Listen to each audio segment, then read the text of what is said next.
आज हम सुनेंगे बृहस्पति देव की पूजन और विधि, साथ में उनकी गाथा और आरती। हिंदू धर्म में प्रत्येक दिन किसी न किसी देवता को समर्पित है। उसी प्रकार गुरुवार का दिन देवताओं के गुरु बृहस्पति देव का दिन होता है। मानता है कि इस दिन विधि विधान से बृहस्पति की पूजा करने से व्यक्ति के जीवन के सारे कष्ट दूर हो जाते हैं। घर में सुख शांति और समृद्धि का वास होता है। बृहस्पति देव को प्रसन्न करने के लिए अक्सर गुरुवार का व्रत रखा जाता है। इस दिन ब्रह्म मुहूर्त में स्नान करके बृहस्पति देव की पूजा अर्चना करने से व्यक्ति की किस्मत खुल जाती है। ज्योतिषी के अनुसार भी हफ्ते का प्रत्येक दिन किसी विशेष ग्रह से जुड़ा है। उस ग्रह के देवता उस दिन के स्वामी माने जाते हैं। गुरुवार का दिन बृहस्पति ग्रह से जुड़ा होने के कारण इस दिन बृहस्पति देव की पूजा का विशेष महत्व है। आइए इस लेख में विस्तार से जानते हैं कि देव गुरु बृहस्पति की पूजा किस विधि से करें और पूजा का महत्व क्या है। पहला, सुबह जल्दी उठकर स्नान करें और पीले वस्त्र धारण करें। दूसरा, पूजा स्थल को साफ करके गंगा जल छिड़के। तीसरा, बृहस्पति देव की मूर्ति या चित्रा को गंगा जल से स्नान कराए और पीले वस्तु चढ़ाए। चारवा, पीले फूल फल मिठाई चावल हल्दी चने की दाल और मुनका चढ़ाए।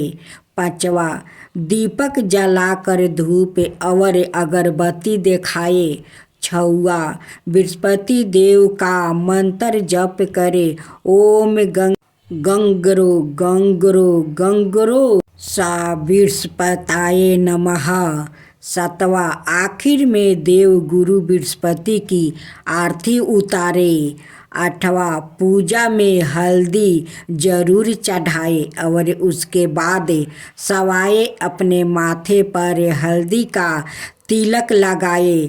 ऐसी मान्यता है कि हल्दी का तिलक करने से व्यक्ति के विवाह में आ रही समस्या दूर हो सकती है। देव गुरु बृहस्पति को ज्ञान धन धर्म और मोक्ष का कारक माना जाता है। इनकी पूजा करने से जीवन में कई प्रकार के लाभ मिलते हैं। बृहस्पति को ज्ञान का देवता कहा जाता है। इनकी पूजा करने से बुद्धि का विकास होता है और व्यक्ति ज्ञानवान बनता है। बृहस्पति को धन का कारक भी माना जाता है। इनकी कृपा से व्यक्ति धनवान बनता है और उसके जीवन में समृद्धि आती है। बृहस्पति विवाह के लिए शुभ ग्रह माने जाते हैं। इनकी पूजा करने से विवाह में आ रही बाधाएं दूर होती है और व्यक्ति को मन चाहा जीवन साथी मिलता है। संतान प्राप्ति के लिए भी बृहस्पति की पूजा की जाती है। इनकी कृपा से संतान प्राप्ति में आ रही समस्या दूर होती है। बृहस्पति करियर में सफलता दिलाने वाले ग्रह है। इनकी पूजा करने से व्यक्ति को नौकरी में सफलता मिलती है और व्यापार में लाभ होता है। बृहस्पति स्वास्थ्य के लिए भी शुभ माने जाते हैं। इनकी पूजा करने से व्यक्ति स्वस्थ रहता है और रोग से मुक्ति मिलती है। ना राधे राधे मेरे प्यारे भक्त जनों, आज आप सुनेंगे बृहस्पति बार के दिन बृहस्पति भगवान की व्रत कथा। तो बोलो बृहस्पति देव की जय, विष्णु भगवान की जय। बृहस्पति देव की कथा। प्राचीन काल में एक ब्राह्मण रहता था। वो बहुत निर्धन था। उसके कोई संतान नहीं थी। उसकी स्त्री बहुत मलिनता से साथ रहती थी। वो स्नान ना करती, किसी देवता का पूजन ना करती। इससे ब्राह्मण देवता बड़े दुखी थे। बेचारा बहुत कुछ कहते थे, किंतु उसका कुछ परिणाम नहीं निकला। भगवान की कृपा से ब्राह्मण की स्त्री के कन्या रूपी रतन पैदा हुई। कन्या बड़ी होने पर प्रात स्नान करके विष्णु भगवान का जप वो बृहस्पति बार का व्रत करने लगी। अपने पूजा पाठ को समाप्त करके विद्यालय जाती तो अपनी मुट्ठी में जौ भर के ले जाती और पाठशाला के मार्ग में डालती जाती। तब यह जौ सौरन के जो जाते लौटते समय उनको बीन कर घर ले आती थी। एक दिन वो बालिका सूप में उस सोने के जौ को फटक कर साफ कर रही थी कि उसके पिता ने देख लिया और कहा, हे बेटी, सोने के जौ के लिए सोने का सूप होना चाहिए। दूसरे दिन बृहस्पति बार था। इस कन्या ने व्रत रखा और बृहस्पति देव से प्रार्थना करके कहा, मैंने आपकी पूजा सच्चे मन से की हो तो मेरे लिए सोने का सूप दे दो। बृहस्पति देव ने उसकी प्रार्थना स्वीकार कर लिया। रोजाना की तरह वो कन्या जौ फैलाती हुई जाने लगी। जब लौट कर जौ बीन रही थी तो बृहस्पति देव की कृपा से सोने का सूप मिला। उसे वो घर ले आई और उसमें जौ साफ करने लगी, परंतु उसकी माँ का वही ढंग रहा। एक दिन की बात है कि वो कन्या सोने के सूप में जौ साफ कर रही थी। उस समय उस शहर का राजपुत्र वहाँ से होकर निकला। इस कन्या के रूप और कार्य को देखकर मोहित हो गया और अपने घर आकर भोजन और जल त्याग कर उदास होकर लेट गया। राजा को इस बात का पता लगा तो अपने प्रधान मंत्री के साथ उसके पास गया और बोले, हे बेटा, तुम्हें किस बात का कष्ट है? किसी ने अपमान किया है अथवा और कारण हो सो कहो, मैं वही कार्य करूँगा जिससे तुम्हें प्रसन्नता हो। अपने पिता की राजकुमार ने बातें सुनी तो वो बोला, मुझे आपकी कृपा से किसी बात का दुख नहीं है। किसी ने मेरा अपमान नहीं किया है अथवा और कारण हो सो कहो, मैं वही कार्य करूँगा जिससे तुम्हें प्रसन्नता हो। अपने पिता की राजकुमार ने बातें सुनी तो वो बोला, मुझे आपकी कृपा से किसी बात का दुख नहीं है। किसी ने मेरा अपमान नहीं किया है, परंतु मैं उस लड़की से विवाह करना चाहता हूँ जो सोने के सूप में जौ साफ कर रही थी। यह सुनकर राजा आश्चर्य में पड़ गया और बोला, हे बेटा, इस तरह की कन्या का पता मैं कैसे लगाऊं? मैं उसके साथ तेरा विवाह अवश्य ही करवा दूंगा। राजकुमार ने उस लड़की की घर का पता बतलाया तब मंत्री उस लड़की के घर गया और ब्राह्मण देवता को सभी हाल बताया। ब्राह्मण देवता राजकुमार के साथ अपनी कन्या का विवाह करने के लिए तैयार हो गया और विधि विधान के अनुसार ब्राह्मण की कन्या का विवाह राजकुमार के साथ हो गया। कन्या के घर से जाते ही पहले की भांति उस ब्राह्मण देवता के घर में गरीबी का निवास हो गया। अब भोजन के लिए भी अन्न बड़ी मुश्किल से मिलता था। एक दिन दुखी होकर ब्राह्मण देवता अपनी पुत्री के पास गया। बेटी ने पिता के दुखी अवस्था को देखा और अपनी माँ का हाल पूछा। तब ब्राह्मण ने सभी हाल कहा। कन्या ने बहुत सा धन देकर अपने पिता को विदा कर दिया। इस तरह ब्राह्मण का कुछ समय सुखपूर्वक व्यतीत हुआ। कुछ दिन बाद फिर वही हाल हो गया।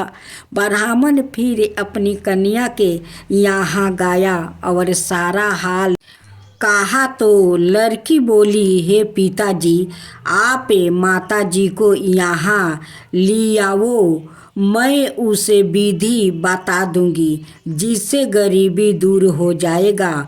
और ब्राह्मण देवता अपनी स्त्री को साथ लेकर पहुँचे तो अपनी माँ को समझाने लगी, हे माँ, तुम प्रातःकाल प्रथम स्नादि करके विष्णु भगवान का पूजा करो तो सब दरिद्रता दूर हो जाएगी।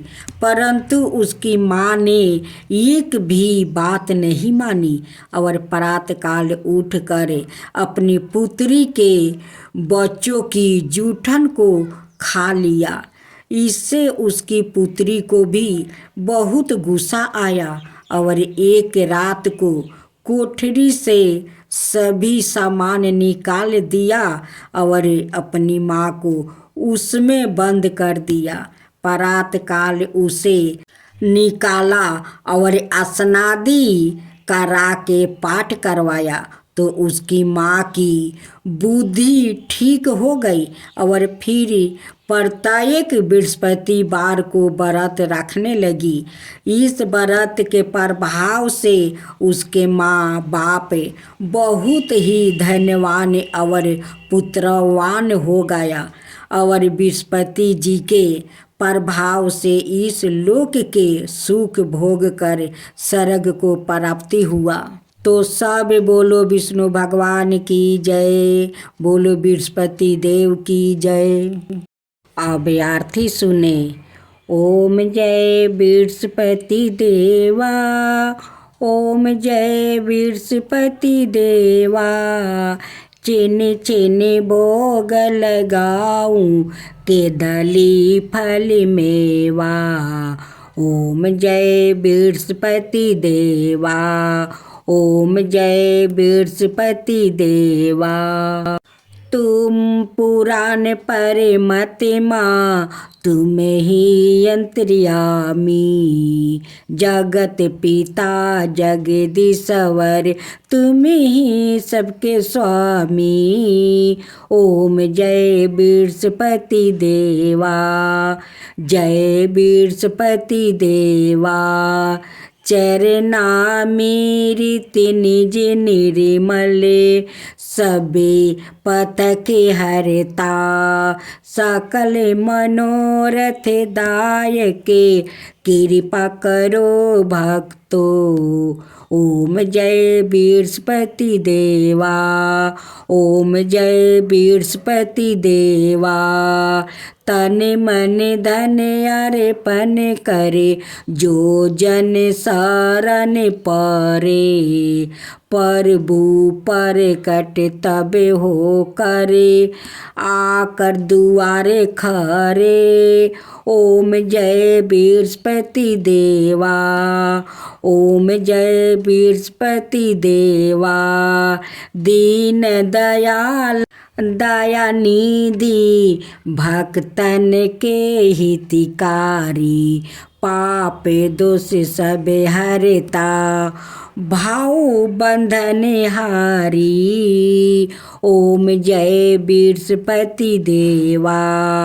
ओम जय बृहस्पति देवा। सकल मनोरथ दायक सब संशय हरो। विषय विकार मिटाओ संतन सुखकारी। ओम जय बृहस्पति देवा। जय बृहस्पति देवा। जो कोई आरती तेरी प्रेम सहित गावे। जो कोई आरती तेरी प्रेम सहित गावे। जेठ आनंद आनंद करे सो निश्चय पावे। ओम जय बृहस्पति देवा। ओम जय बृहस्पति देवा। सब बोलो विष्णु भगवान की जय। बोलो बृहस्पति भगवान की जय। अब सुने भगवान विष्णु की शिवा उपासना और चक्र प्राप्ति की कथा। एक समय की बात है, दैत्य प्रबल होकर सभी लोगों को पीड़ा देने और धर्म का लोप करने लगे। इससे व्यथित होकर देवगण भगवान विष्णु के समीप पहुँचे। श्री हरि ने पूछा, देवताओं, इस समय तुम्हारे आने का क्या कारण है? मैं तुम लोग के किस काम में आ सकता हूँ? निसंकोच होकर तुम लोग अपनी समस्या बताओ। देवताओं ने कहा, हे देव रक्षक हरि, हम लोग इस समय दैत्य के अत्याचार से अत्यंत दुखी है। शुक्राचार्य की सलाह और तपस्या के बल से वो प्रबल हो गया है। हम सभी देवता उन पराक्रमी दैत्यों के सामने बेबस होकर उन सब परास्त हो गया है। स्वर्ग पर भी उन अत्याचारियों का राज्य हो गया है। इस समय आप ही हमारे रक्षक है, इसलिए हम आपकी शरण में आया है। हे देवस, आप हमारी रक्षा करें। भगवान विष्णु बोले, देवताओं, हम सभी के रक्षक परमेश्वर शिव है। उन्हीं की कृपा से मैं धर्म की स्थापना और असुरों का विनाश करता हूँ। तुम लोग का कष्ट दूर करने के लिए सभी मैं उन्हीं सबर लोग परमेश्वर की उपासना करूँगा। मुझे विश्वास है कि वो परम दयालु शिव अवश्य प्रसन्न होंगे और तुम लोगों का दुख दूर करने के लिए वो कोई ना कोई मार्ग भी ढूंढ निकालेंगे। देवताओं से ऐसा कहकर श्री हरि महादेव की उपासना करने के लिए कैलाश गया। वहाँ पहुँचकर वो विधि पूर्वक भूत भवन भगवान शिव की आराधना करने लगे।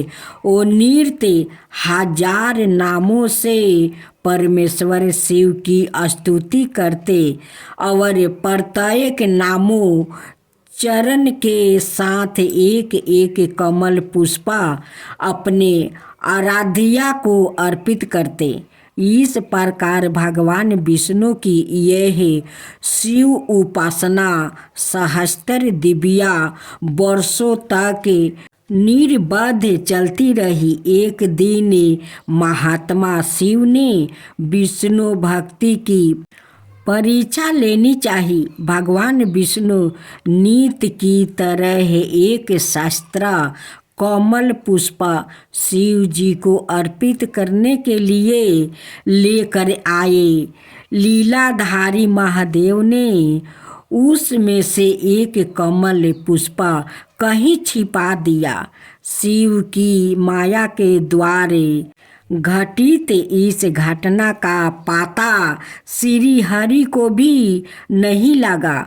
उन्होंने गलती में एक कमल पुष्प कम पाकर उसकी खोज आरंभ की।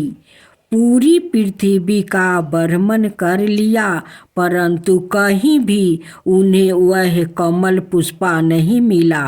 तदंतर ढूंढे व्रत का पालन करने वाले भगवान विष्णु ने अपना एक कमल व्रत नेत्रा ही उस कमल पुष्पा के स्थान पर शिवा प्रीत कर दिया। श्री हरि के इस अद्भुत त्याग से परमेश्वर तत्काल प्रसन्न हो गए और प्रकट होकर बोले, विष्णु, मैं तुम पर बहुत प्रसन्न हूँ।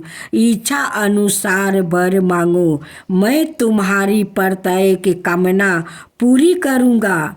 तुम्हारे लिए मेरे पास कुछ भी आदेश नहीं है।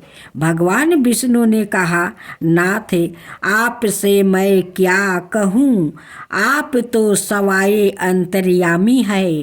संसार की कोई बात आपसे छिपी नहीं है। आप सब कुछ जानते हैं। फिर भी अगर मेरे ही मुख से सुनना चाहते हैं तो सुनिए। प्रभु, दैत्यों ने संपूर्ण संसार को दुखी कर रखा है। धर्म की मर्यादा नष्ट हो गई है। अतः धर्म की स्थापना और साधु संरक्षण के लिए दैत्यों का वध आवश्यक है। मेरे अपने अस्त्र शस्त्र उन दैत्यों के विनाश में समर्थ है, इसलिए मैं आपकी शरण में आया हूँ। भगवान विष्णु की विनती सुनकर देवाधिदेव शिव ने उन्हें अपना सुदर्शन चक्र दिया। उस दिव्य चक्र के द्वारा श्री हरि ने बिना किसी शर्म के समस्त प्रबल दैत्यों का संहार कर डाला। संपूर्ण जगत का संकट समाप्त हो गया। देवता सुखी हो गया। इस प्रकार भगवान विष्णु को सुदर्शन चक्र के रूप में एक दिव्य आहुति की प्राप्ति भी हो गई। अब सुने, हर व्रत गाथा के साथ सुनी जाती है लपसी तपसी की यह कहानी।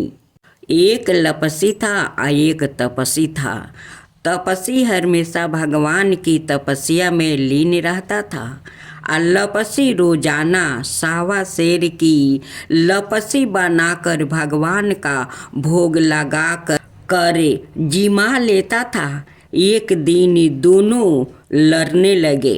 लपसी बोला, मैं रोज भगवान की तपस्या करता हूँ, इसलिए मैं बारा हूँ। तपसी बोला, मैं रोज भगवान को सावा शेर लपसी का भोग लगाता हूँ, इसलिए मैं बारा हूँ। नारद जी वहाँ से गुजर रहे थे। दोनों को लड़ता देख कर उनसे पूछा कि तुम क्यों लड़ रहे हो?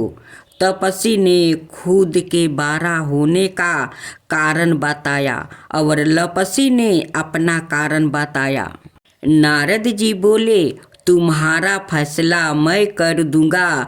दूसरे दिन लपसी और तपसी नहा कर अपनी रोज की भांति करने आए तो नारद जी ने छुप कर 1.25 करोड़ की एक एक औंठी उन दोनों के आगे रख दिया। लपसी की नज़र जब औंठी पर पड़ी तो उसने चुपचाप औंठी उठाकर अपने नीचे दबा लिया। लपसी की नज़र औंठी पर पड़ी, लेकिन उसने ध्यान नहीं दिया। भगवान को भोग लगाकर लपसी खाने लगा। नारद जी सामने आए तो दोनों ने पूछा कि कौन बारा है। तो नारद जी ने तपस्वी से खारा होने को कहा। वो खारा हुआ तो उसके नीचे दबी औंठी दिखाई पड़ी। नारद जी ने तपस्वी से कहा, तपस्या करने के बाद भी तुम्हारी चोरी करने की आदत नहीं गई, इसलिए लपसी बारा है और तुम्हें तुम्हारी तपस्या का कोई फल भी नहीं मिलेगा। तपस्वी शर्मिंदा होकर माफ़ी मांगने लगा। उसने नारद जी से पूछा, मुझे मेरी तपस्या का फल कैसे मिलेगा। नारद जी ने कहा, यदि कोई गाय और कुत्ते की रोटी नहीं बनाएगा तो फल तुझे मिलेगा। यदि कोई ब्राह्मण को भोजन करवा कर दक्षिणा नहीं देगा तो फल तुझे मिलेगा। यदि कोई साड़ी के साथ ब्लाउज नहीं देगा तो फल तुझे मिलेगा। यदि कोई दिए से दिए जलाएगा तो फल तुझे मिलेगा। यदि कोई सारी कहानी सुने लेकिन तुम्हारी कहानी नहीं सुने तो फल तुझे मिलेगा। उसी दिन से हर व्रत कथा कहानी के साथ लपसी तपसी की कहानी भी सुनी और कही जाती है।